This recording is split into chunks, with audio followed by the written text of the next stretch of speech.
Bonjour, chers étudiants. On va continuer, bien sûr, la deuxième partie sur le chapitre 3 déterminants. Et bien sûr, on s'est arrêté, bien sûr, à la définition des déterminants et comment calculer les déterminants. Alors maintenant, on passe aux applications. Alors, la première application, si on considère, bien sûr, c'est comment inverser une matrice. Je comprends une matrice A qui a une ligne et une colonne. Et donc, cette matrice-là, je peux lui associer ce que j'appelle la matrice adjointe. La matrice adjointe, c'est A étoile. C'est les coefficients de cette matrice, c'est BIJ. Avec BIJ, c'est moins A à la puissance I plus J, AJ. Alors, AJ, ça veut dire que j'ai enlevé la Jème ligne, et j'ai enlevé la Ième ligne, et j'ai calculé le déterminant de cette matrice-là. La matrice AJ, I. Et le AIJ, ça s'appelle le mineur de AIJ. Donc, le BIJ, c'est AJ moins A à la puissance I plus J, AJ, et c'est pas AIJ. Et voilà, donc on a la proposition suivante qui montre bien sûr comment calculer l'inverse de A si A est inversible. Alors, cette formule-là, elle est vraie quel que soit A. Ça veut dire si on calcule A fois A étoile et on calcule A étoile fois A, on trouve que c'est déterminant de A fois IN. Et bien sûr, si le déterminant de A est égal à 0, le A étoile est égal à 0, est égal à la matrice nulle, 0. Alors maintenant, voilà comment on va déterminer l'inverse d'une matrice quand elle est inversible grâce à cette proposition. Voilà. Alors, bien sûr, si A est une matrice inversible, le A moins 1, c'est un seul déterminant A étoile. Alors, le problème est très facile. A étoile, c'est A étoile fois A moins 1. Et A étoile fois A, on a dit que c'est déterminant de A fois I. Donc, il va rester déterminant de A fois A moins 1. D'où, bien sûr, l'égalité que vous voyez sur le corollaire. C'est-à-dire, pour calculer A moins 1, il faut calculer un seul déterminant de A fois A étoile. Voilà, on va donner un exemple. Alors, par exemple, je prends cette matrice-là. Alors, la première question qui se pose, est-ce que cette matrice-là est inversible? Alors, pour savoir si une matrice carrée, donc la matrice doit être carrée. Si elle n'est pas carrée, on ne parle pas d'inversibilité. Alors, matrice carrée, ça veut dire le nombre de lignes est égal au nombre de colonnes. Vous voyez ici que la matrice que j'ai considérée ici, elle a 3 lignes et 3 colonnes, donc c'est une matrice carrée. Alors, je calcule son déterminant en utilisant la définition. Donc, c'est 1 fois 4 fois 1 moins 5 fois 1, moins 2 fois, j'enlève cette ligne-là et cette ligne-là et cette colonne-là, ça donne 2 fois 1, 2 moins 0 fois 5, c'est 2 moins 0. Alors, plus 3 fois, j'enlève cette ligne-là et cette colonne-là, c'est 2 fois 1 moins 0 fois 4, donc c'est égal à 1. Donc, puisque le déterminant est non nul, le déterminant de la matrice carrée est non nul, alors la matrice est inversible. Alors, il faut se rappeler bien sûr que il faut calculer les coefficients BIJ. Et les coefficients BIJ, c'est grand A, J, I. Alors, on commence pour le calcul de la matrice, de la comatrice de A. On doit se rappeler c'est quoi moins 1 à la puissance I plus J. Moins 1 à la puissance I plus J. Alors, moins 1 à la puissance quelque chose, en entier, c'est toujours 1 ou moins 1. Alors, quand est-ce qu'il est égal à 1? Quand I plus J est pair, quand I plus J est impair, c'est moins.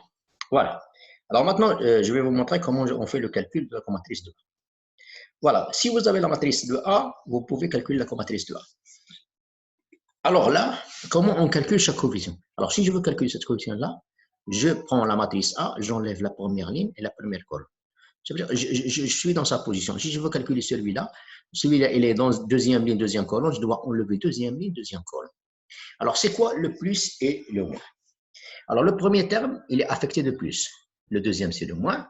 Et le troisième, c'est plus. Après plus, il y a toujours moins. Donc ici, c'est moins. Ici, c'est plus. Ici, c'est moins.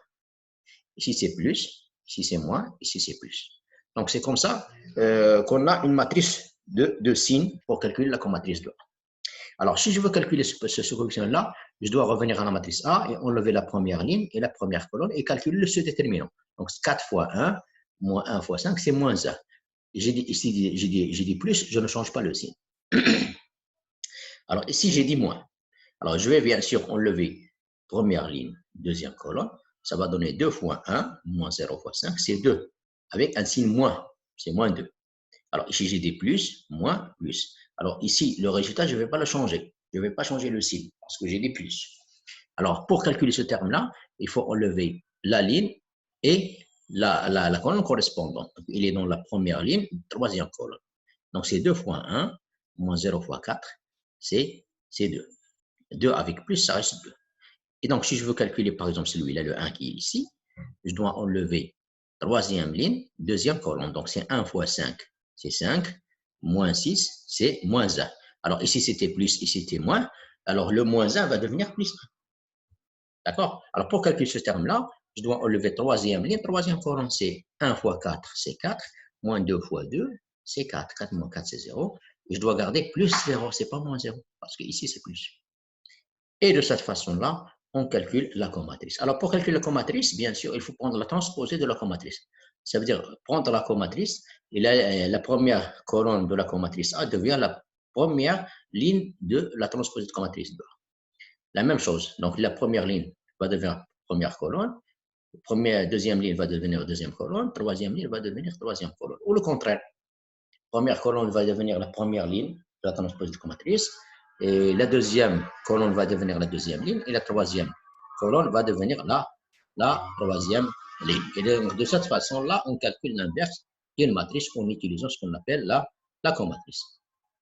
Il y a d'ailleurs des examens, bien sûr, qui sont passés, et où on demande, bien sûr, de calculer l'inverse de matrice en utilisant la méthode de la comatrice.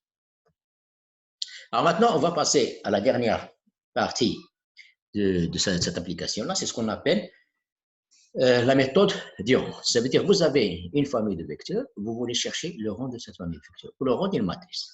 Alors, le rang d'une matrice ou d'une famille de vecteurs, ça veut dire qu'il faut calculer le grand nombre de vecteurs qui sont linéairement indépendants parmi ces vecteurs. Si vous avez 5 vecteurs, mais vous trouvez que le rang est 3, ça veut dire que parmi ces 5 vecteurs, au maximum, il y aura 3 vecteurs qui sont linéairement indépendants. Voilà. Alors, bien sûr, je vais faire ça pour les matrices. Alors, une matrice, comme je vous ai appris, on peut l'écrire en colonne, on peut l'écrire en ligne. On fait ce qu'on veut.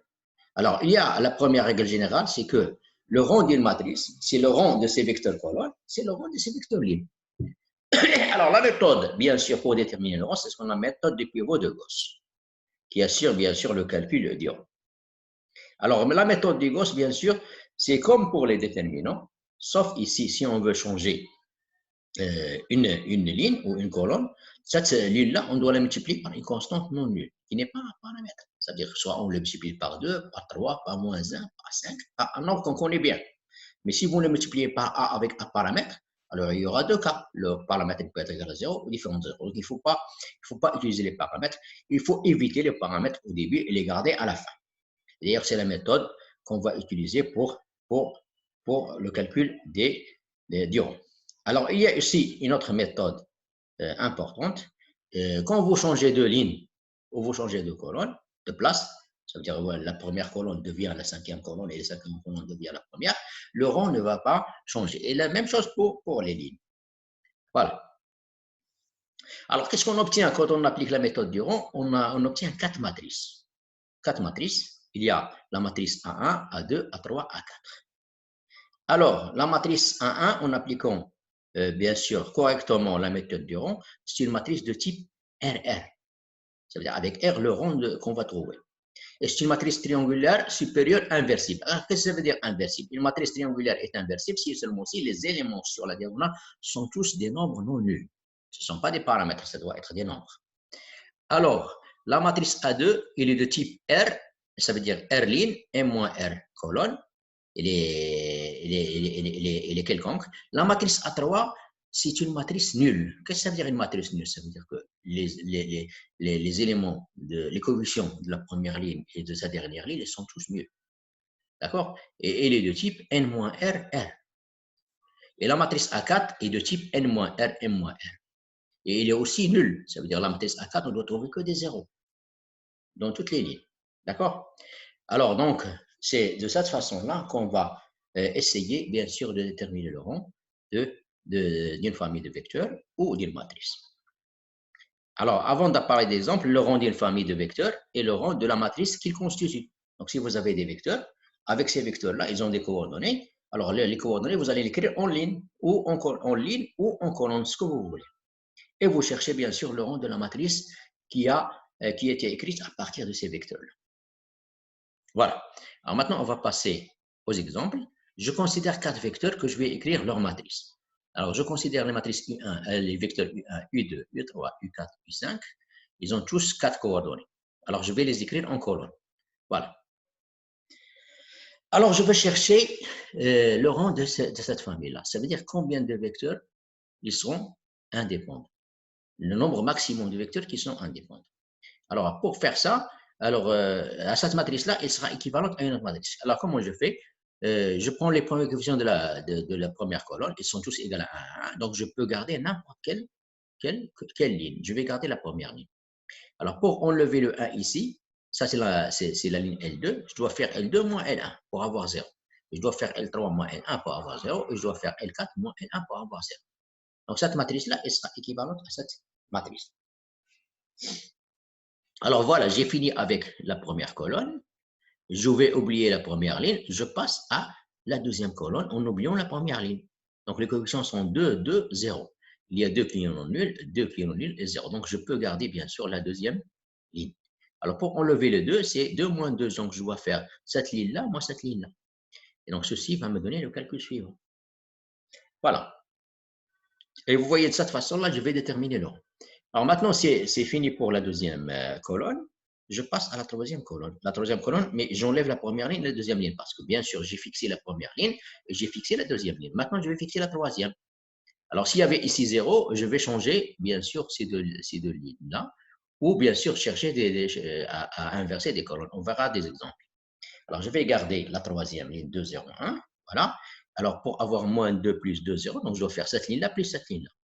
Et vous voyez quand j'effectue une transformation de ligne, je dois la multiplier par une constante non nulle. Par exemple, ici, la troisième ligne, je vais la changer. Je vais faire L3. Donc, 1 fois L3 plus L4 plus L3.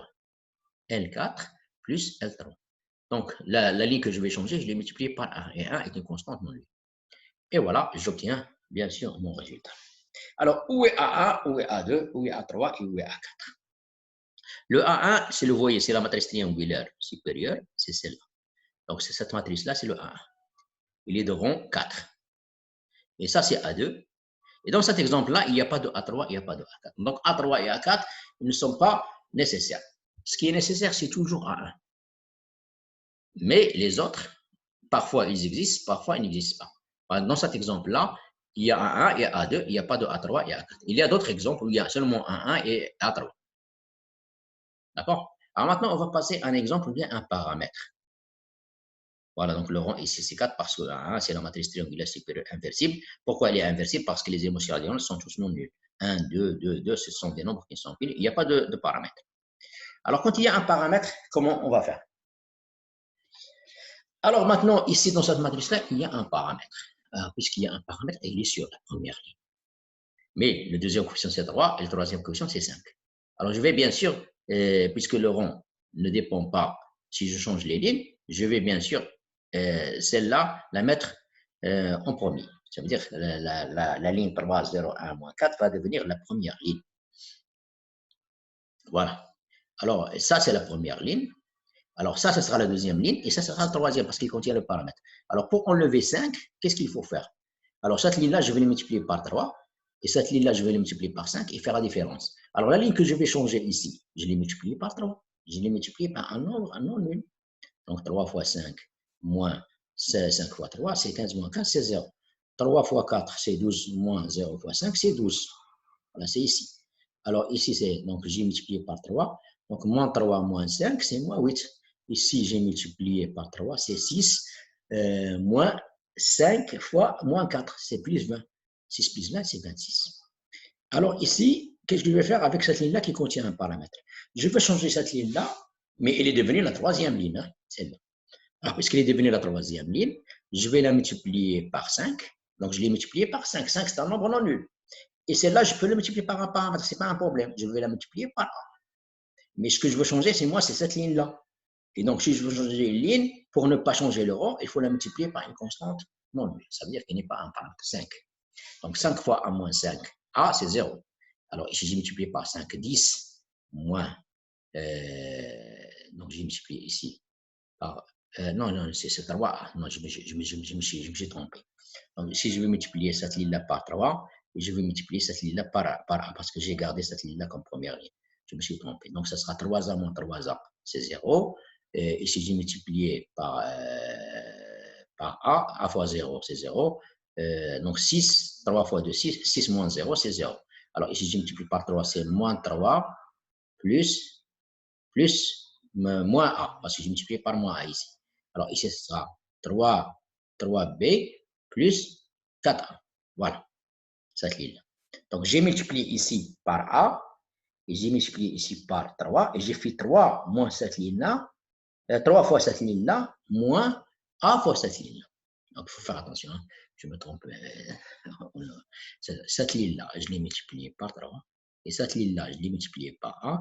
Et j'ai fait 3 fois cette ligne-là, moins 1 fois cette ligne-là, et j'ai obtenu la troisième ligne. Alors, celle-là, c'est devenu la troisième ligne. Celle-là, c'est devenu la première. Et celle-là, c'est devenu la deuxième. Alors maintenant, c'est fini pour la première colonne.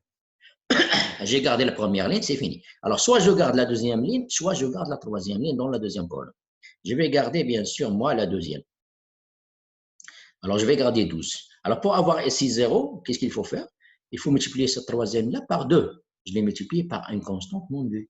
Donc, je vais faire 2 fois cette ligne-là, moins cette ligne-là. Donc, ça va donner, voilà, donc ici, c'est 0. Et ici, ce sera, j'ai multiplié celle-là par, donc c'est moins 2 plus 2A. Et ça, ça va donner 26 moins 8A moins 6B. Voilà. Alors, il se trouve bien sûr ici, j'ai une matrice triangulaire. Mais là, j'ai un paramètre. Donc, je dois discuter de ça parce que j'ai fini, je n'ai pas d'autre ligne. C'est fini. Alors, ici, je dois discuter, est-ce que ce paramètre-là est nul ou non? Alors, bien sûr, si A est différent de 1, ce terme-là est non nul. Donc, les trois éléments sur la diagonale sont tous non nuls. Et donc, le A1, ça sera égal à cette matrice-là. La matrice qui est là, c'est A2. C'est une matrice qui a trois lignes, une colonne. Et donc, il n'y a pas de A3 et de A4. Mais c'est A1 qui nous donne le rond. Le rond, ça veut dire l'ordre de la matrice A1. Donc, le rond ici, c'est 3. Alors, si A est égal à 1 et B différent de 3. Alors, puisque A est égal à 1, ce terme-là est égal à 0. Mais ce terme-là, il n'est pas nul. Ce terme-là, il n'est pas nul. Ce terme-là est égal à 0. Donc, je vais changer cette colonne-là. Donc, je vais mettre cette colonne-là ici et cette colonne-là ici. Donc, le 0 qui est là, il va devenir ici. Et ce nombre-là, ce sera donc 18 moins 6b, il sera non nul. Et donc là, c'est ça. C'est 18 ici, c'est pas 16. Et voilà. Et donc, le rond, c'est 30. Voilà, maintenant, on va passer à un exercice d'application sur lequel, bien sûr, on va trouver le rond d'une matrice. Donc, on va considérer le système de vecteurs colonnes suivants. Voilà, j'ai 4 vecteurs. Le deuxième vecteur contient un paramètre, le troisième aussi, le quatrième. Alors, je vais chercher le rond de cette famille-là. Alors, pour chercher le rond, je vais l'écrire comme matrice. Voilà. Et puisque je vais l'écrire comme matrice, voilà, il y a le coefficient 1 ici, 0, moins 1, moins 1. Donc, je peux garder la première ligne. Je garde la première ligne.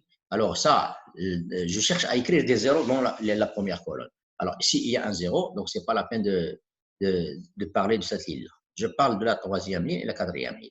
Alors, pour avoir 0 sur la troisième ligne, il faut faire la troisième ligne moins la première.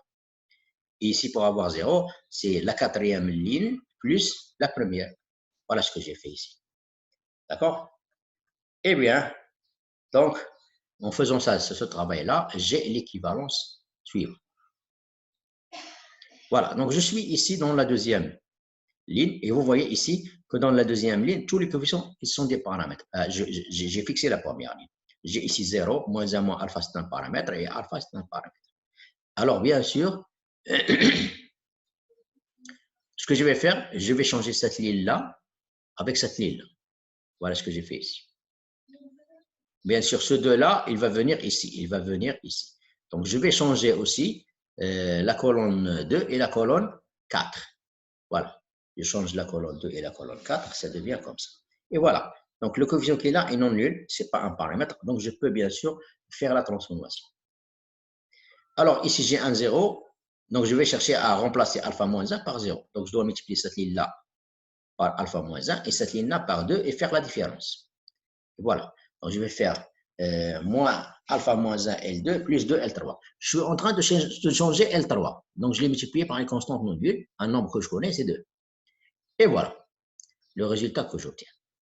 Alors, quand j'obtiens ce résultat-là, vous voyez bien sûr que j'ai fini pour la deuxième colonne et la deuxième ligne. Je passe bien sûr à la troisième colonne, troisième ligne.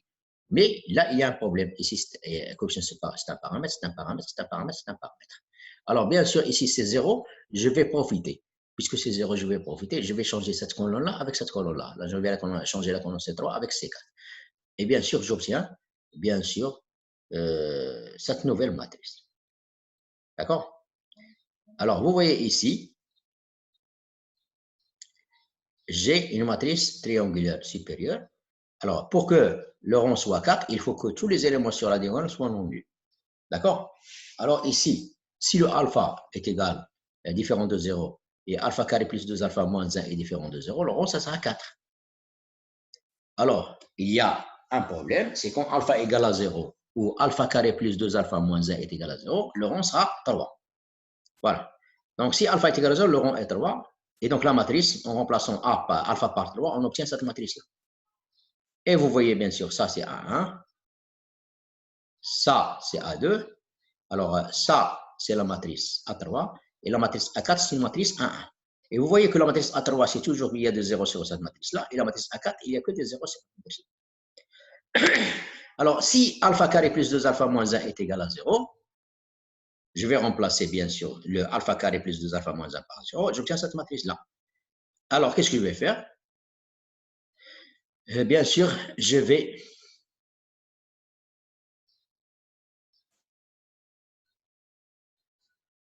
alors là, bien sûr, ce que j'ai effectué,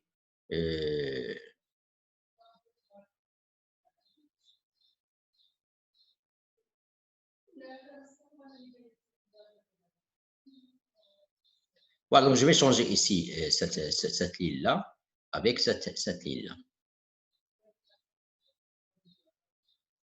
Et donc, ça donne cette matrice-là, la matrice qui est là, d'accord? Et je vais changer cette colonne-là avec cette colonne-là. Donc, j'obtiens bien sûr la matrice qui est suivante. Voilà, vous voyez que ça, c'est la matrice A1, ça, c'est la matrice A2, ça, c'est la matrice A3, et ça, c'est la matrice A4. Et bien sûr, je vois que le rang est égal à 3. Et donc, si alpha est différent de 0 et alpha différent de moins 1 plus ou moins racine de 2, alors le rang est maximum et 4. Et voilà, merci pour votre attention et à la prochaine séance.